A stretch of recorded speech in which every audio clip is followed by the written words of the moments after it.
शांति। हंस वाहिनी वीणा वादिनी विद्या की देवी सरस्वती आपके मुख पर सदा विराजमान है। आप हर की पौड़ी हैं। ऐसे वरदानों से स्वयं भगवान ने जिसे सजाया है, ऐसी धारणा मूर्त, दर्शनीय मूर्त आदरणीय राजयोगिनी शीलू दीदी जी हम सब के बीच में विराजमान है। हम रूहानियत की इत्र छिड़कते हुए, एक हाथ हिलाते हुए दीदी का स्वागत करते हैं, सत्कार करते हैं, अभिनंदन करते हैं, वंदन करते हैं, नमन करते हैं। दीदी मुंबई महानगरी से निकले ईश्वर के अनमोल रतन है। आपका ये बहुत बड़ा सौभाग्य रहा कि मुंबई में रहते ही साकार बाबा की गोद में आपका अलौकिक जन्म हुआ और फिर तो वहीं रहते दादियों से, मम्मा से मिलते भी रहे और लौकिक अलौकिक दोनों पढ़ाई पढ़ते हुए बड़े हुए, मधुबन भी आते रहे। लेकिन जब 1969 में आपने अपनी पढ़ाई पूरी की, एग्ज़ाम्स पूरे किए, रिज़ल्ट अभी नहीं आया लेकिन पढ़ाई पूरी की, एग्ज़ाम पूरी की, आप सीधे मधुबन आ गए। और मधुबन में बाबा तब तक अव्यक्त हो चुके थे। तो जो टीचर्स ट्रेनिंग कन्याओं के लिए पहली टीचर्स ट्रेनिंग चली, उसमें आपने पार्टिसिपेट किया, ट्रेन हुए, ऐसा राजयोगा टीचर आप तैयार हुए और फिर बाबा ने, दादियों ने आपको सेवा अर्थ देश और विदेश की अलग अलग धरनियों पर भेजा, जैसे कि राजकोट, हैदराबाद, बेंगलोर, नेपाल, अफ्रीका, मॉरिशस आदि आदि स्थानों पर आपने जाकर खूब सेवाएं की, बाबा के बच्चे निकाले, सेवा केंद्र खोलने के निमित्त बने। और फिर 76 में जब आप फिर से मधुबन आए, एक स्वर्णिम अवसर आपके लिए इंतज़ार कर रहा था और वो स्वर्णिम अवसर था दादी की तरफ से बहुत हो गई सेवाएं, अब मधुबन धरनी में रहकर मधुबन निवासी बनकर देश विदेश की सेवा करने का आपको अवसर मिल रहा है। और दीदी ने उसको सहर्ष स्वीकार किया। तो 76 से लेकर आज दिन तक इसी हेडक्वार्टर की धरनी पर रहकर आप देश विदेश की खूब सेवाएं कर रहे हैं। 75 से भी अधिक देशों का आप भ्रमण कर चुके हैं और ये आपकी लास्ट भट्टी है जिसमें दीदी हाजिर है। अगली भट्टी वालों में दीदी नहीं होंगे, विदेश यात्रा पर जा रहे हैं और इसीलिए हमने आपको पहले का डिमांड नहीं करना तो अगली भट्टी वाले कहेंगे शीलू बहन कहाँ से बुला के लाएंगे हम, हाँ। तो दीदी विदेश यात्रा करेंगे। तो वर्तमान में दीदी हमारे राजयोग शिविर के डायरेक्टर हैं, एजुकेशन विंग के वाइस चेयरपर्सन हैं और इस पांडव भवन की भूमि पर पूरे साल भर में ज्ञान योग के जो प्रोग्राम्स चलते हैं उनके आप कोऑर्डिनेटर हैं। आधा समय आप भारत वाले भाई बहनों की भट्टियाँ चलती हैं और आधा समय विदेशी भाई बहनों के प्रोग्राम्स चलते हैं। तो पूरे ही साल भर में ज्ञान योग के प्रोग्राम्स के आप कोऑर्डिनेटर हैं। और वर्तमान में जो हम आपकी मुख्य सेवा देखते हैं वो ये है कि जो पालना आपने बाबा से ली है, मम्मा से ली है, दादियों से ली है और वो सब अभी क्या हो गए हैं, अव्यक्त हो गए हैं। तो आने वाले ब्राह्मणों को जो साकार मम्मा, बाबा और दादियों की पालना नहीं मिली है, वो पालना दीदी देते हैं ताकि किसी भी आने वाले को ये कमी नहीं महसूस हो कि हमने तो बाबा को नहीं देखा, हमने तो मम्मा को नहीं देखा, हमने तो दादियों को नहीं देखा। तो दादियों वाला रोल, वो बाबा वाला रोल, वो मम्मा वाला रोल वर्तमान में दीदी की मुख्य सेवा है। और यूँ तो हम बहुत सारी विशेषताएं तो दीदी में भरी हुई है, लेकिन एक मुख्य विशेषता जो हम आपके जीवन से देखते हैं प्रैक्टिकली, कि आपके जीवन में गुणों की त्रिवेणी सरिता हमेशा ही बहती रहती है। और वो त्रिवेणी सरिता है आपके जीवन में मधुरता, नम्रता और सहनशीलता कूट कूट कर भरी हुई है। और इसके साथ साथ हम देखते हैं, आजकल तो हम 24 घंटा मीडिया देखते हैं ना, ब्रह्मा कुमारी इसके चैनल हैं, वो भी एक नहीं, दो दो तीन तीन है। लेकिन मीडिया पर, हाँ, टीवी के पर्दे पर सबसे पहले अगर कोई ब्रह्मा कुमारी आई थी तो वो पहला नाम किसका है? हाँ, हमारी शीलू दीदी का। ऐसे ही बाबा की मुरली चलती है तो लाइव ट्रांसलेशन, अंग्रेजों को तो अंग्रेजी चाहिए, तो उसमें भी सबसे पहला नाम किसका आता है? पहली ब्रह्मा कुमारी कौन है?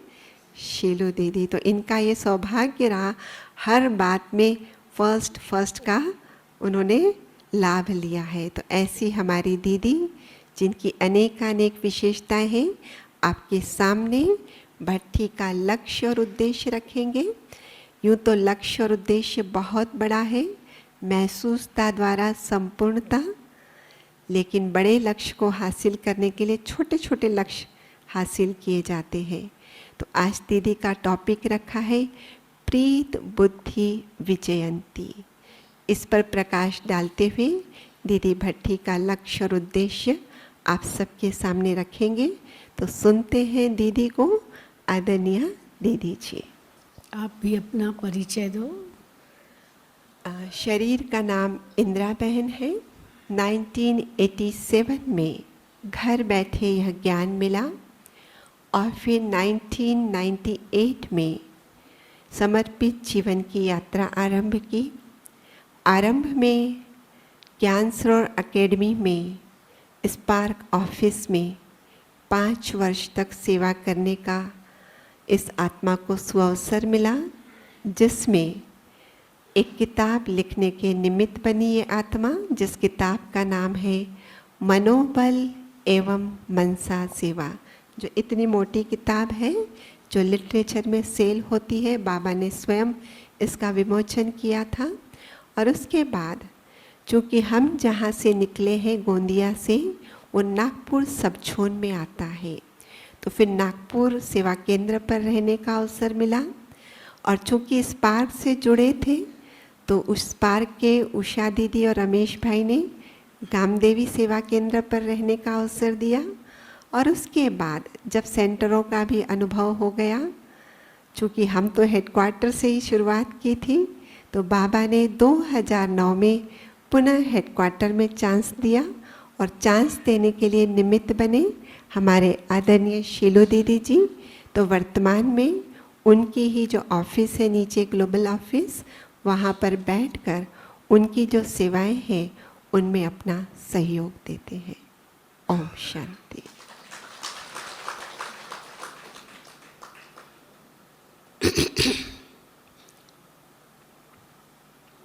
ओम शांति।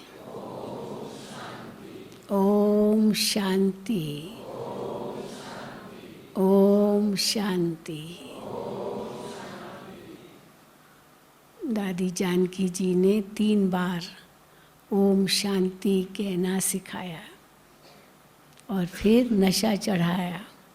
मैं कौन, मेरा कौन और मुझे क्या करना है। ये 3 ऐसे वाक्य हैं जो आत्मा को इतनी ऊंची उड़ान भरने के लिए प्रेरणा देते हैं। तो आप सभी बहुत दूर से, मुझे बताया गया काफ़ी कष्ट भी हुआ, और आप इतना दूर से यहाँ पहुँचे हैं। यहाँ तो आपको ठीक जगह मिल गई, सबको आराम से, बिल्कुल, बहुत अच्छा। थकावट सब दूर हुई। हाँ? आते ही ठंडी का अनुभव किया, ठंडक मिली, सूक्ष्म वतन की सैर की। हाँ? क्योंकि फॉगी होती है सवेरे सवेरे, फिर दिन में तो साफ हो जाता है, लेकिन सुबह सुबह फॉग होती है, तो बारिश भी होती है और थोड़ी ठंडक भी लगती है।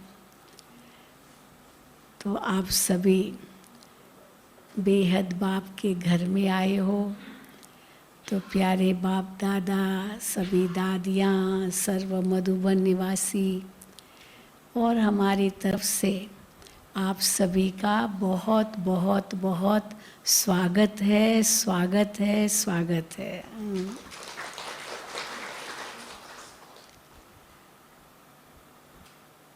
ये बाप दादा का घर है, जहाँ स्वयं ब्रह्मा बाबा ने बहुत तपस्या की, दादियों ने तपस्या की, मम्मा ने तपस्या की, और यहाँ ही रहकर विश्व की सेवाएं हुई, सेवाएं की। तो ऐसे बेहद बाबा के घर में आप पहुँचे हो। ब्रह्मा बाबा के 4 धाम पांडव भवन में है, वही ओरिजिनल धाम है, जहाँ ब्रह्मा बाबा बच्चों से मिलते थे। वही बाबा की झोपड़ी, जहाँ बाबा पत्र लिखते थे। हिस्ट्री हॉल, जहाँ बाबा वाणी चलाते थे। बाबा का कमरा, जहाँ विश्राम करते थे और बच्चों से मिलते थे। और फिर शांति स्तंभ, जो एक खुला मैदान था, जहाँ बाबा क्रिकेट खेलते थे। कई प्रकार के खेल जो आउटडोर गेम्स होते हैं, वो बाबा खेलते थे, बच्चों को बहलाते थे। और विशेष रूप से खड़े होकर सकाश भी बहुत देते थे, सारे विश्व को सकाश देते थे। और यही कहते थे, बहुत बच्चे आने वाले हैं, बहुत बच्चे आने वाले हैं। और खुली बाहों से सभी बच्चों का स्वागत करते थे। तो आपने देखा होगा, जैसे आप पांडव भवन में आए, तो जो मेन गेट है वहाँ अंदर, उसके ऊपर ब्रह्मा बाबा का चित्र देखा आपने, सबने देखा। और बाहें पसारे खड़े हैं बाबा और कहते हैं, आओ बच्चे, आओ बच्चे, स्वागत है, अपने घर में ही आपका स्वागत है। तो बाबा अब भी हमारे साथ हैं, अब भी हमारे लिए वही प्रेरणा के स्रोत हैं, वही सकाश हम सबको दे रहे हैं, और वही अनुभव हम अभी भी कर रहे हैं। तो बहुत भाग्यशाली हैं आप। कईयों के नाम निकले होंगे भट्ठी के लिए, और कईयों को छुट्टी नहीं भी मिली होगी, लेकिन अंत में जो यहाँ पहुँचे, हम कहेंगे वो बहुत भाग्यशाली हैं। तो आप बहुत बहुत भाग्यशाली हो जो आप पहुँच गए मधुबन। तो हाथ अपनी जोर से ताली अपने लिए।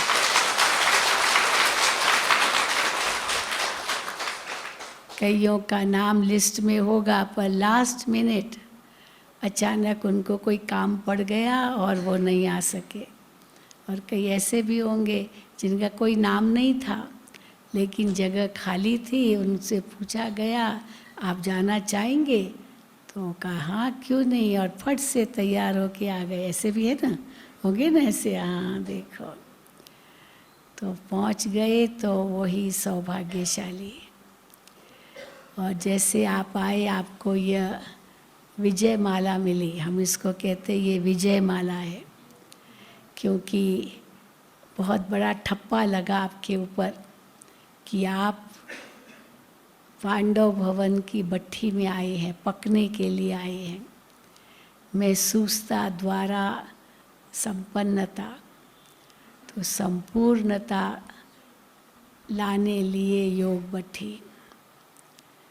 समय को देखते हुए ये अवश्य महसूसता होती है कि समय बहुत कम है। बाबा का कार्य पिछले 87 वर्षों से चल रहा है। 36 से अगर देखें तो 86-87 वर्षों से बाबा का कार्य चल रहा है। ये संगम युग बहुत छोटा सा युग है, लीप युग हम बाबा कहते हैं। और युगों की भेंट में, जिस युग में सारा कल्प परिवर्तित होता है, विश्व परिवर्तित होता है, चक्र बदलता है, कल्प वृक्ष बदलता है, और बाप आकर के कैसे नया झाड़ की कलम लगाते हैं, और हम सब उस नए वृक्ष की कलम हैं। तो शिव बाबा ने ब्रह्मा का आधार लिया, हम सब ब्रह्मा मुख वंशावली बच्चों को रचा। और बाबा ने कल भी मुरली में कहा कि ये छोटा सा परिवार भगवान ने बनाया है संगम पर, जिसमें बस दादा, पिता और उनके बच्चे। सो दादा, बच्चा और उनके बच्चे, एक ही सिकी लदा बच्चा ब्रह्मा बाबा शिव बाबा का जो दादा है, और हम सब उनके बच्चे, बस। और कोई जनरेशन नहीं, और कोई पीढ़ी नहीं, इसके बाद कोई पीढ़ी नहीं, बस। तो दादा, पिता और बच्चे, या कहेंगे पोतरे। तो हम सब वो दादा के पोतरे हैं, शिव बाबा से स्वर्ग का अधिकार लेने वाले, मुक्ति जीवन मुक्ति की प्राप्ति करने वाले। बाबा हमारे द्वारा ही स्वर्ग की स्थापना करते हैं। और सबसे पहले हम सबको यही वरदान दिया। जैसे ही यज्ञ शुरू हुआ, सबसे पहला वरदान यही दिया, योगी भव पवित्र भव। क्योंकि योग और पवित्रता से ही स्वर्ग की स्थापना होती है। और बच्चों को पवित्र और योगी बनाने का वरदान दिया। तो इसलिए जो भी बाबा के बच्चे बने, हम देख रहे हैं कैसे दिन दुगनी रात चौगनी गति से आगे बढ़ते जा रहे। रोज़ कोई न कोई वरदान भगवान से हमें मिलता है। रोज़ कोई न कोई टाइटल हम बच्चों को बाबा की मुरली से मिलता है। और अगर हम एक एक जो वरदान बाबा का है, एक एक टाइटल जो बाबा ने दिया है, उन सब को अगर हम सचमुच मनन चिंतन करके उसका स्वरूप बने, तो वो दिन दूर नहीं जब हम सचमुच संपन्न बन के, संपूर्ण बन के इस कार्य को, जो सतयुगी दुनिया का कार्य बाबा ने हम बच्चों से शुरू किया, वो संपन्न होगा और हम सब घर जाएंगे और नई दुनिया में आएंगे। और बाबा ने एक बहुत बड़ा हमें वरदान और भी दिया। जैसे ही हम बच्चे बने तो बाबा ने क्या वरदान दिया, विजयी भव, विजयी भव। तो जब विजयी भव का वरदान मिला, तो उस वरदान में कितनी गहराई छिपी हुई है। क्योंकि विजय किसके साथ जुड़ा हुआ है? 3 शब्दों के साथ जुड़ा हुआ है। सत्यमेव जयते, सत्य की विजय होती है। दूसरा, निश्चय बुद्धि विजयंती, निश्चय के साथ विजय जुड़ी हुई है। और तीसरा है प्रीत बुद्धि विजयंती। तो सत्यता, निश्चय और प्रीत, ये 3 ऐसे विशेष गुण हैं जिसके आधार से हमारी विजय निश्चित है। सत्यमेव जयते, सत्य की जीत होती है। तो भगवान ने सबसे पहले आकर के हमें सत्य आत्मा का परिचय दिया, सत्य परमात्मा का परिचय दिया, और ये सृष्टि चक्र भी कैसे सत्य है, अविनाशी है, उसका परिचय दिया। क्योंकि सत्य शब्द का बहुत गहरा अर्थ है।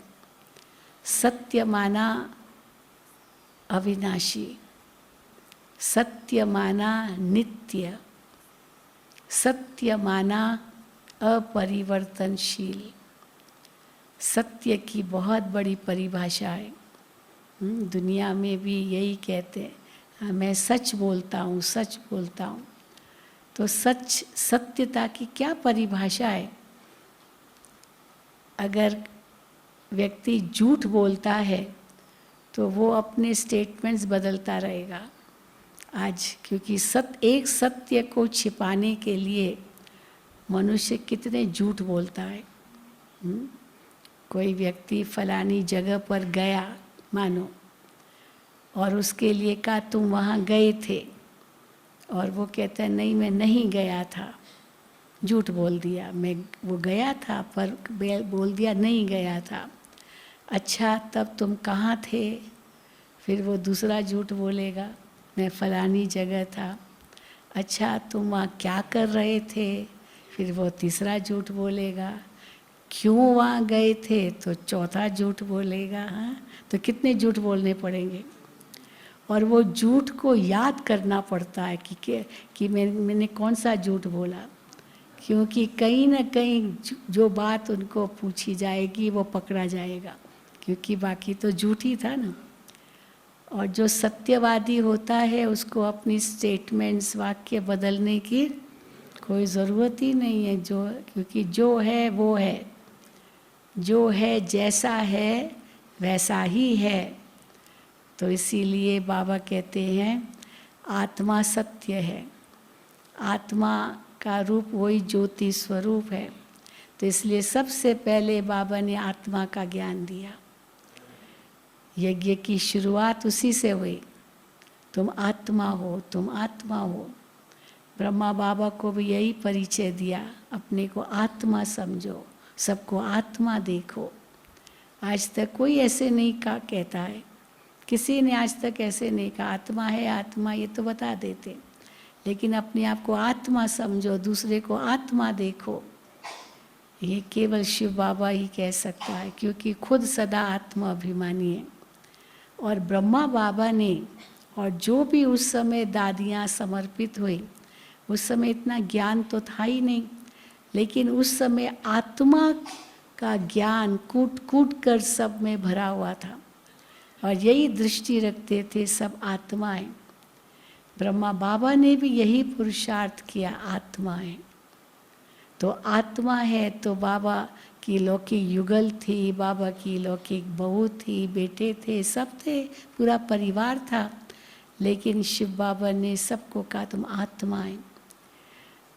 तो ब्रह्मा बाबा ने जो अभ्यास किया, उनकी लौकिक युगल को भी आत्मा देखे, तो उनकी युगल को भी बुद्धि में आया, यशोदा उनका नाम था, कि ब्रह्मा बाबा हाँ पति नहीं है, लेकिन ये कौन है? आत्मा है। ब्रह्मा बाबा भी पुरुषार्थ करके यही अनुभव किया, यशोदा पत्नी नहीं है, लेकिन क्या है? आत्मा है। तो बाबा दीवारों पर लिखते थे, क्योंकि यशोदा, बाबा के अंदर तो परिवर्तन सहज आया, लेकिन यशोदा में भी परिवर्तन आए, क्योंकि वो तो पति के आगे घूंघट निकालती थी, उन दिनों में वही रिवाज था। और बाबा ने सबका घूंघट उतरवा दिया, सब माताएं आती थी घूंघट लगा करके, तो उस समय तो बहुत रिवाज था, तो सबका बाबा ने घूंघट उतरवा दिया। और यशोदा को भी कहा तुम आत्मा हो, आत्मा देखो इनको भी। तो बाबा दीवारों पर लिखते थे यशोदा आत्मा है। बाबा की लौकिक बहू जो थी वो भी घूंघट निकालती थी, ससुर के आगे तो निकालेगी, लेकिन बाबा ने उनका भी उतरवा दिया। बहुत सुंदर थी दादी, ब्रिजेंद्रा दादी थी, बाबा की लौकिक बहू, बिल्कुल बाबा के कदमों पर चलने वाली। बाबा का उसमें बहुत मोह था, बिजनेस में कैसे बाबा की इतनी मददगार थी, क्योंकि सुंदर थी और बाबा बिजनेसमैन थे, हीरे जवाहरातों के जेवर बेचते थे। तो बाबा उनको ले जाते थे राजाओं के पास, क्योंकि रानियां तो दुकान में नहीं जाएगी जेवर खरीदने, हीरे जवाहरातों के जेवर। तो बाबा को राजा लोग बुलाते थे, तो बाबा ब्रिजेंद्रा दादी, जिनका नाम राधे था, क्या नाम था ब्रिजेंद्रा दादी का नाम? राधे ही था शायद, हाँ राधिका, हाँ राधिका था। तो राधे तो मम्मा का नाम था, पर राधिका उनको कहते थे। तो यशोदा आत्मा है, यशोदा आत्मा है। हाँ अरे वो तो गुलजार दादी का नाम, दादी ब्रिजेंद्रा का नाम राधिका। तो क्या है, बाबा उनको ले जाते थे और वो रानियों से मिलती थी और बहुत सुंदर लगती थी, तो वो जेवर वेवर पहना करके ले जाते थे। तो वो रानी कहती थी मुझे ऐसा ही चाहिए, ऐसा ही हार चाहिए, ऐसा ही लॉकेट चाहिए, ऐसा ही ये बाजूबंद चाहिए। तो बाबा पहले से ही वैसा ही तैयार करके दूसरा सेट ले जाते थे, ताकि उनको यही पसंद आएगा जो पहना हुआ है, तो बाबा सहज बेच देंगे। यानी जैसे बाबा के साथ वो जाती थी तो बहुत मोह था, बाबा का तो था ही, लेकिन इनका भी बहुत मोह था, पर इनको भी आत्मा देखना है, ये बाबा ने प्रैक्टिस की। तो बाबा दीवारों पर लिखते थे यशोदा आत्मा, राधिका आत्मा, ताकि राधिका भी पढ़े और अपने को आत्मा समझे और बाबा को भी आत्मा देखे। तो ये सत्यता का परिचय सबसे पहले दिया, फिर परमात्मा का परिचय दिया, कैसे साक्षात्कार हुआ। तो इसीलिए बाबा ने हमें वो सत्यता की पहचान शुरू में दी। हम सब अविनाशी अजर अमर आत्माएं हैं, सबको उसी रूप से देखो। बाबा यहाँ तक कहते थे कि सबको भ्रकुटी में चमकता हुआ सितारा देखो, और कहीं नहीं देखो शरीर में, क्योंकि यहाँ से नीचे देखते जाएंगे परिवर्तन है। हर शरीर का अपना अपना रूप रंग है, हाँ, किसकी आंखें कैसी होगी, किसकी कैसे होगी, नाक कैसा होगा, हाँ सब अलग अलग है, होंठ कैसे होंगे, फिर और नीचे आओ और नीचे। लेकिन ये मस्तक तो सबका कैसा है, सबका एक जैसा है, एक जैसा है ना। ये तो एकदम ललाट जो है वो एकदम सबका एक जैसा है। तो इसीलिए उसी दृष्टि से सबको देखो। तो आत्मा की पहचान, परमात्मा की पहचान, और ये सृष्टि चक्र भी सत्य है, यह अविनाशी है। बस इस सत्य को समझ करके आत्मा अपने आप को शक्तिशाली बना सकती है। तो सत्यमेव जयते, सत्य की जीत है। कितने विघ्न आए बाबा के सामने, क्या क्या परीक्षाएं आई, कितनी क्रांतियां हो गई उस समय। यज्ञ की शुरू में क्रांति कौन सी हुई? सबसे पहले साक्षात्कारों की क्रांति। लोगों ने क्या क्या कहा कि यहाँ तो जादू है, यहाँ जो जाता है उनको कृष्ण के दर्शन होते हैं, ये तो जादूगर है, यहाँ तक भी कह दिया। पर ब्रह्मा बाबा बिल्कुल विचलित नहीं हुए, क्योंकि सत्य की जीत है। असत्य की नाव तो हिलेगी और फिर डूबेगी, पर सत्य की नाव हिलेगी लेकिन डूबेगी नहीं। कितनी परीक्षाएं आई, कोर्ट में केस भी हुआ, एंटी पार्टी बनी, यहाँ तक कितना विरोध हुआ कि हाँ ये दादा लेखराज अपने आप को क्या समझता है, समझता है मैं कृष्ण हूँ, क्योंकि बाबा से साक्षात्कार होता था, मैं कृष्ण हूँ और ये मेरी जो 300-400 रानियाँ मिली है, मुझे तो 16,108 रानियाँ चाहिए। दिखाते ना भागवत में श्री कृष्ण की पटरानियाँ दिखाते हैं, रानियाँ दिखाते हैं। तो इतने कलंक लगे बाबा पर, लेकिन बाबा बिल्कुल अडिग रहे, क्योंकि वो सत्य पर थे। तो सत्यता की जीत अवश्य होती है, झूठ को तो पैर ही नहीं होते, ऐसे कहते हैं ना। तो बाबा के पास क्योंकि वो सत्यता की शक्ति थी, इसलिए देखो आज विजय हुई कि नहीं। ये ईश्वरीय विश्वविद्यालय सारे विश्व में सेवाएं कर रहा है। फिर उसके बाद उस सत्यता पर निश्चय, क्योंकि निश्चय बुद्धि विजयंती, निश्चय। बाबा निश्चय पर कितना हम बच्चों को सुनाते रहे। 4 प्रकार का निश्चय, अगर ये 4 प्रकार का निश्चय होगा तो विजय निश्चित है। कौन सा निश्चय? पहले खुद में निश्चय, तो मैं कौन हूँ, ये निश्चय।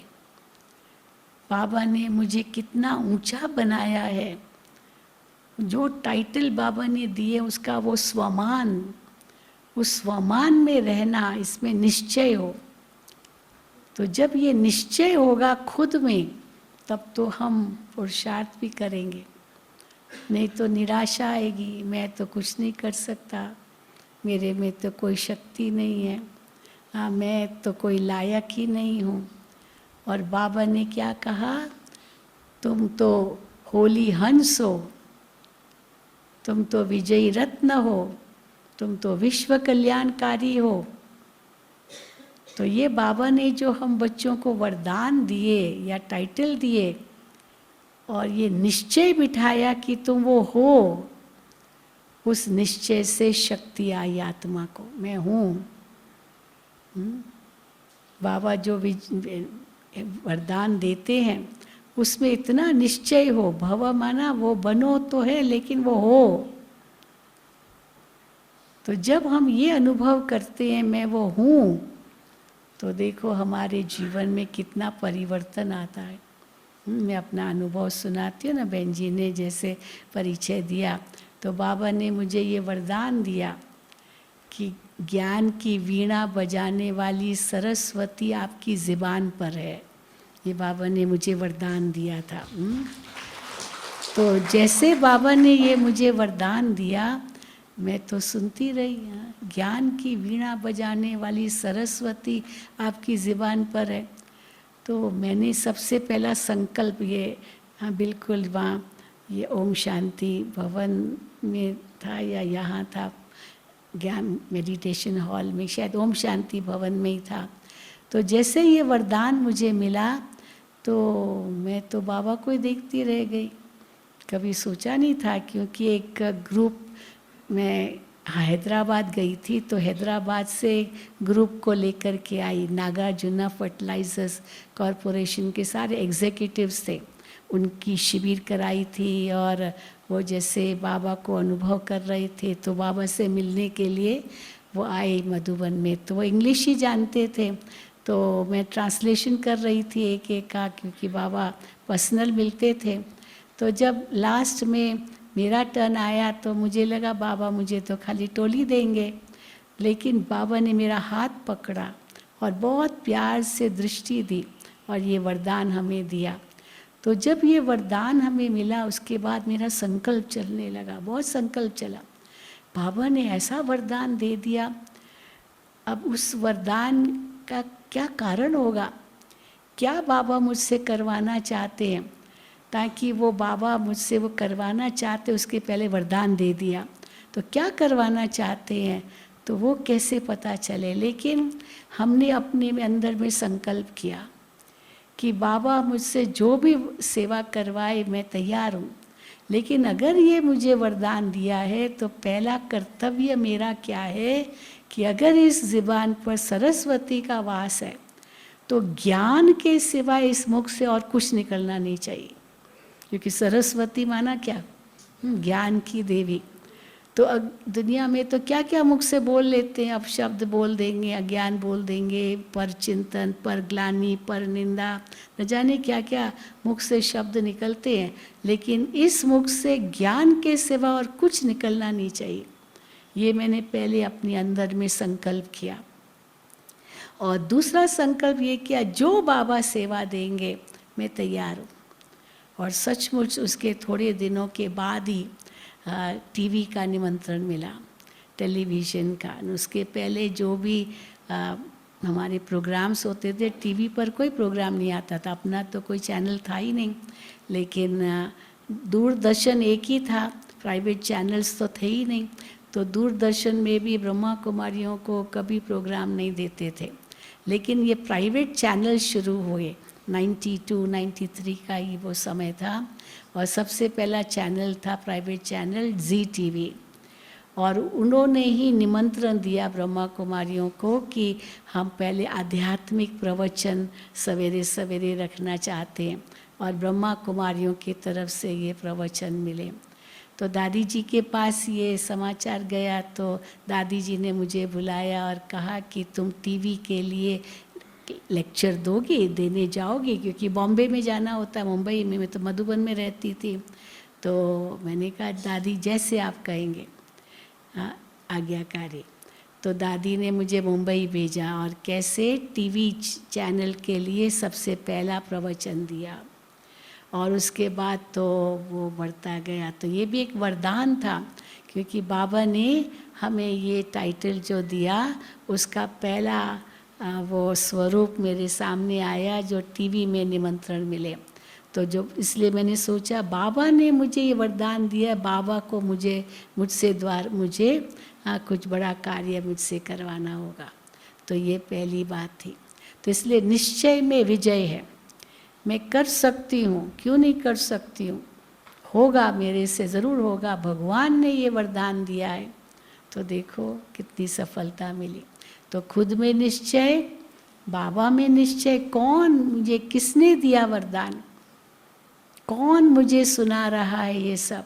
जैसे गीता में भी आता है, अर्जुन को भगवान ने कितनी बातें कही, लेकिन वो संशय में था, कैसे करूं, कैसे करूं, कैसे होगा। कितने सारे प्रश्न पूछे गीता के अंदर जो संवाद आता है। हाँ, प्रश्न ही प्रश्न, संशय था उसको। तो सबसे पहले भगवान ने उनको क्या कहा, तुम कौन हो, तुम क्षत्रिय हो, तुम विजयी हो, तुम कायर मत बनो न। कितनी बातें उसको कही, कौन हो तुम। लेकिन फिर भी उसको निश्चय नहीं बैठा कि मैं कुछ कर सकता हूँ। लेकिन जब भगवान ने अपना विराट रूप का साक्षात्कार कराया, तब उसको निश्चय बैठा, ये मुझे कौन बोल रहा है, भगवान बोल रहा है। वो तो मिक्स कर दिया, लेकिन ये भगवान मुझे कह रहा है। इसलिए उसी समय घुटने टेके और कहा कि नष्टो मोहा स्मृति लब्धा। मेरा मोह अब नष्ट हुआ है, मुझे स्मृति आ गई है कि मुझे क्या करना है। तो दूसरा निश्चय कौन सा, किसमें, भगवान में निश्चय। तो भगवान मुझे ये कह रहा है, मेरे में निश्चय रख करके मुझे ये कह रहा है कि हाँ तुम कर सकते हो। तो संशय मत उठाओ, पता नहीं बाबा कहते तो हैं, पता नहीं मैं कर सकता हूँ नहीं कर सकता हूँ। एक छोटा सा मिसाल देती हूँ। एक बाबा तो पर्सनल मिलते थे, तो एक भाई बाबा के सामने आया। बाबा ने उनसे पूछा, अपने आप को मास्टर सर्वशक्तिवान समझते हो? तो बाबा को देखता रह गया। फिर बाबा ने दोबारा पूछा, अपने आप को मास्टर सर्वशक्तिवान समझते हो? उसने कहा नहीं। सीधा कह दिया नहीं। अब बाबा ने उनसे कैसे कहलवाया। फिर बाबा ने पूछा, अच्छा आप कौन हो? तो उसने कहा मैं आत्मा हूँ। अच्छा आप आत्मा हो तो किसके बच्चे हो? बोला बाबा का बच्चा हूँ। हाँ वो तो चलो निश्चय था। अच्छा बाबा क्या है? मेरा पिता है। अच्छा बाबा सर्वशक्तिवान है? हाँ है। तो बाबा सर्वशक्तिवान है तो बच्चा क्या होगा? हैं? क्या होगा? वही सिंपल बात है, मास्टर। जो पिता है बच्चा उसका मास्टर। तो आप मास्टर सर्वशक्तिवान हो। अभी बताओ हो? कहता हाँ। फिर कह दिया हाँ। अब शुरू में नहीं कहा क्योंकि खुद में संशय था, निश्चय नहीं था। तो जो भगवान हमें कहते हैं वो भगवान को निश्चय है कि मैं कर सकता हूँ, और हमको निश्चय नहीं है। कई बार हमें कोई चलो मेरी ग्लानि करता है या कोई निंदा करता है, कोई क्या करता है, लेकिन हम सोचते हैं चलो ये करता है, इनकी नज़रों में ये कुछ भी मेरे को समझते होंगे, कोई बात नहीं, लेकिन भगवान की नज़रों में मैं कौन हूँ? भगवान की नज़रों में तो मैं बहुत ऊंच हूँ। जो टाइटल बाबा हमें देते हैं ये हमको उतना ऊंच समझ करके देते हैं ना। तो जब भगवान की नज़रों में मैं कुछ हूँ तो ये दुनिया वाले या जो दूसरे कुछ भी कहे, इसमें क्या है? मैं तो समझ रहा हूँ ना मैं कौन हूँ, दूसरे भले कुछ भी कहे। हाँ, हम लोगों को कई बार होता है ना, थोड़ा दुख होता है, कोई मुझे मेरी ग्लानि करे, मेरी निंदा करे, हाँ मुझे कुछ बुरा भला कहे, इसने मुझे ऐसे क्यों कहा। अरे उसकी नज़रों में कुछ भी होगा, पर भगवान की नज़रों में मैं क्या हूँ? अगर हम वो देखते हैं तो हम उसने कहा वो देखेंगे क्या? हम क्या देखेंगे? भगवान ने मुझे क्या कहा है। तो उसने जो भी कहा वो नज़रअंदाज करेंगे, इग्नोर करेंगे। फिर बाबा कहते हैं हाँ, ड्रामा में निश्चय, इतना पक्का निश्चय हो, क्योंकि ड्रामा में निश्चय होना ये बहुत बड़ी बात है। क्योंकि अचल अडोल स्थिर एक रस रहने के लिए ड्रामा में निश्चय बहुत ज़रूरी है। लेकिन ड्रामा में निश्चय रखने के लिए उसको ड्रामा को उल्टा नहीं चलाना है। उल्टा चलाएंगे तो डामाडोल होगा निश्चय। उल्टा कैसे चलाएंगे? अच्छा ड्रामा में जो होगा देख लेंगे, कर लेंगे। हमको ड्रामा बनाना है, बनी बनाई बन रही, ये नहीं भूले हम। हाँ, ड्रामा में नहीं होगा तो नहीं करेंगे, ऐसे थोड़ी है। आप करो तो ड्रामा में नूंद करो, ये नहीं कल्प पहले कल्प में अगर विजयी बना था तो अभी विजयी बनेंगे, नहीं। मैं कल्प कल्प का विजयी हूँ, ये ड्रामा में अपने आप अपनी नूंद लो। तो ड्रामा को सीधे रूप से लो। जैसे चाकू होता है ना, अब चाकू के दो तरफ होते हैं। अब चाकू को अगर आप उल्टा पकड़ेंगे तो क्या होगा? चीज़ को काटने की बजाय आपकी उंगली कट जाएगी, है ना। चीज़ तो कटेगी नहीं, आपको कोई चीज़ काटनी है, आपने उल्टा पकड़ लिया तो वो जो धार है वो अपने तरफ कर लिया तो क्या होगा? आपकी उंगली कट गई, क्योंकि आपको पकड़ना नहीं आया, चाकू ठीक ढंग से पकड़ना नहीं आया। तो ड्रामा को ठीक ढंग से कैसे पकड़ें? ड्रामा को समझने के लिए 3 बातें बहुत ज़रूरी है। सबसे पहले बात है कि ड्रामा है ही कल्याणकारी। ड्रामा में कुछ भी अकल्याणकारी है ही नहीं, ये निश्चय चाहिए। इसीलिए जो कुछ भी होता है उसमें कोई न कोई कल्याण छिपा हुआ है, जो उस समय हमें पता नहीं चलता है, लेकिन कल्याण छिपा हुआ है। और जब ये बुद्धि में आता है कल्याण छिपा हुआ है तो हमें किसी भी प्रकार का प्रश्न नहीं उठेगा, किसी भी प्रकार का आश्चर्य नहीं उठेगा। ऐसे कैसे हो गया, इसको तो ऐसे नहीं होना चाहिए था, ये क्यों हुआ? हाँ, न कोई प्रश्न उठेगा न आश्चर्य होगा। फिर दूसरा ड्रामा हमें क्या शिक्षा देता है कि जो कुछ भी होता है कुछ भी नया नहीं है, कुछ भी नया नहीं है। तो जब ये निश्चय है कि कुछ भी नया नहीं है तो फिर अगर कुछ ऐसी दुखद बात भी हुई तो वो दुख हमको नहीं लगेगा, क्योंकि नया तो है नहीं, ऐसा ही होना था, कोई नई बात तो है नहीं। चिंता भी नहीं होगी, क्या होगा क्या होगा क्या होगा, वही होगा जो कल पहले हुआ होगा। क्या होगा सोचेंगे थोड़ी। हम अपना कर्तव्य करें, सच्चे कर्म योगी बन करके सच्चाई के मार्ग पर चल के वो कर्म करें। फिर आगे बाबा कहते हैं बाबा पर छोड़ दो, कर्मणे वाधिकारस्ते मां फलेषु कदाचनम। कर्म पर तुम्हारा पूर्ण अधिकार है, फल की चिंता मत करो। फल भगवान बैठा है देने वाला, वो उसको चिंता है कि मुझे अब मेरे बच्चों को फल देना है, क्योंकि कर्म किया ना। तो इसीलिए जो होता है कुछ भी नया नहीं है, ये दूसरी बात। और तीसरी बात, जो कुछ भी होता है यही सही है, यही सही है। ऐसा नहीं होना चाहिए था, ऐसा होना चाहिए था, ऐसा क्यों, माना ये नहीं होना चाहिए था। हम ड्रामा को करेक्ट कर रहे हैं क्या? ड्रामा को हम करेक्ट कर रहे हैं ना। इसका मतलब ऐसे नहीं होना चाहिए था पर ऐसे होना चाहिए था, इसका मतलब क्या है? जैसे करेक्शन करते हैं ना, ऐसा नहीं लिखना है, ये लिखना है, तो ड्रामा को हम करेक्ट करेंगे क्या? जो कुछ होता वो वही सही है, that is right, it can never be wrong.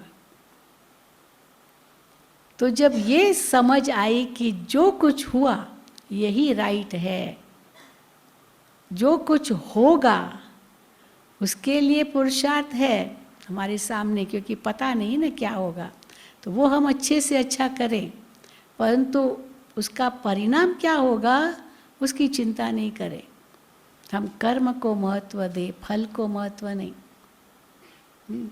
इसीलिए बाबा कई बार कहते हैं दुनिया में तो फल को महत्व देते हैं।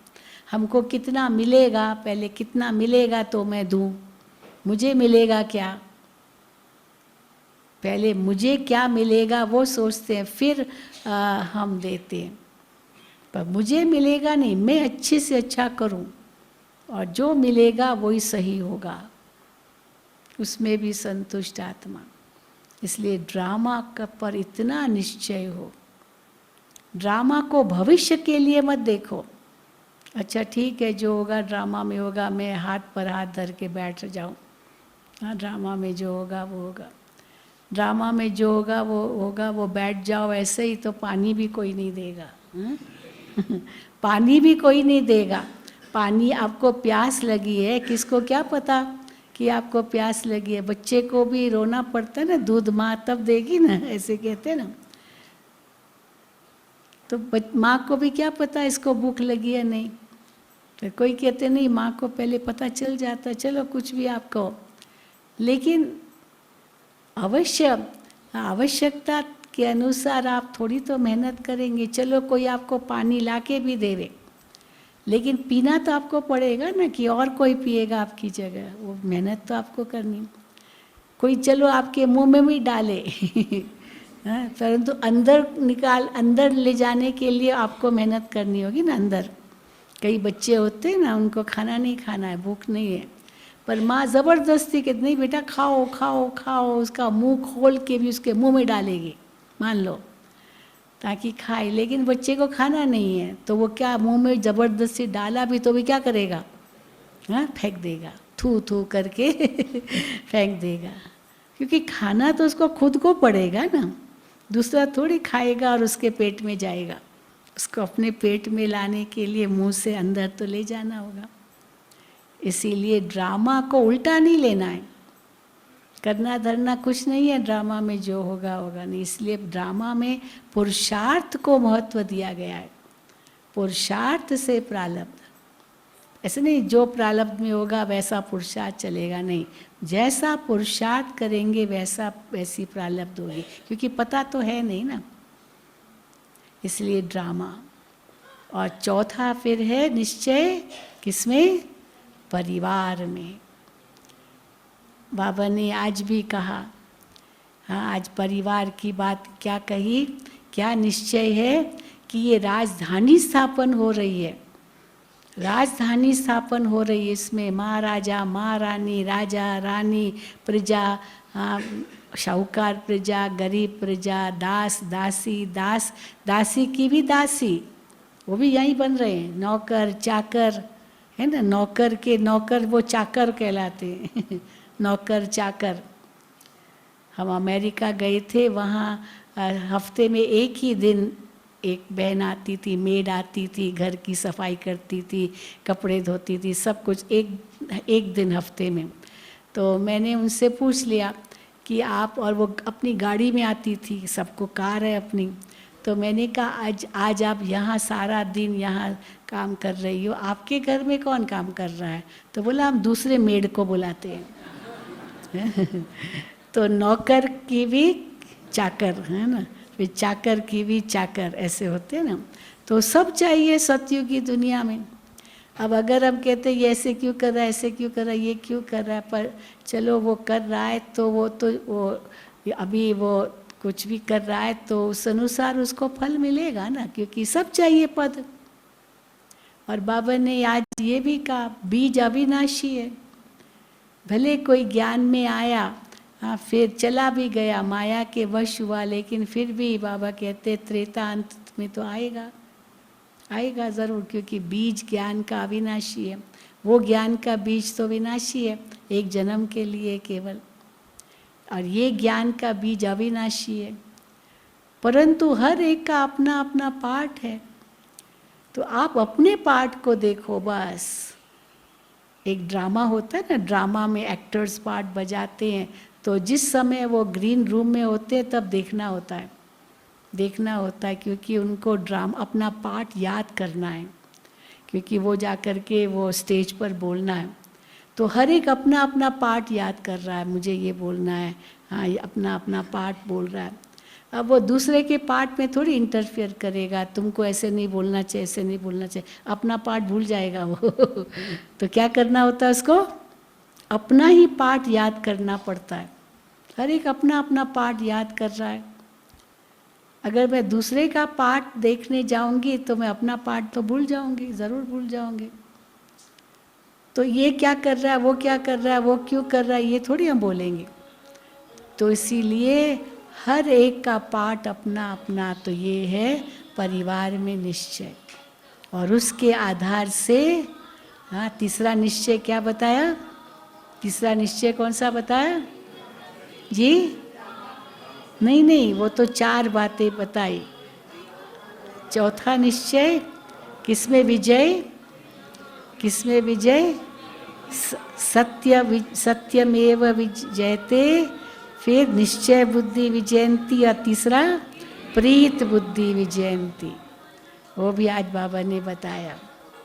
जहाँ बाबा से प्रीत है माना पूरी विजय है। तो बाबा से प्रीत माना एक बाबा, दूसरा न कोई। और तो जहाँ बाप है वहाँ बाबा कहते पाप नहीं, या तो बाप है या तो पाप है। और अगर बाबा साथ है तो फिर डर की तो कोई बात ही नहीं है, सर्वशक्तिवान मेरे साथ है। पर यही सदा निश्चय रखते रहो और आगे बढ़ते रहो और सफलता को प्राप्त करो। अच्छा, ओम शांति, ओम शांति, ओम शांति।